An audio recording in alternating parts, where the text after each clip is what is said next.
আজ তো জন্মাষ্টমী পুজো। তো জন্মাষ্টমী পুজোয় আমি তো ভাত খাই না, আমি জন্মাষ্টমী পুজো করি। তো এবার আমি দুঃখের বিষয় জন্মাষ্টমী পুজোটা করতে পারলাম না, কিন্তু তার জন্য তো আর নিয়মটা ভাঙা যাবে না। তো এর জন্য আমি আজকে ভাত খাবো না। তো দুপুরবেলা লাঞ্চে কী বানিয়ে নিলাম দেখো, বানিয়ে নিয়েছি ঘুগনি, বেগুন ভাজা, আর হচ্ছে একটু টমেটোর চাটনি, আর সাথে আছে ফুলকো ফুলকো গরম গরম লুচি। লুচিটা অবশ্য সবার লাস্টে বানিয়েছিলাম।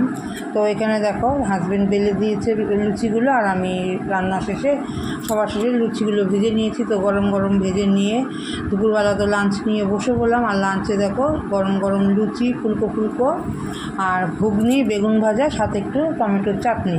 তো এ দিয়ে তো দুপুরে লাঞ্চটা করে নিলাম। রাতে আবার হাজব্যান্ড বলেছে যে লাচ্ছা পরোটা খাবে, তো লাচ্ছা পরোটাই এখানে সব প্রিপারেশন নিয়ে রেডি করে একেবারে লাচ্ছা পরোটাটা রেডি করে ফেললাম।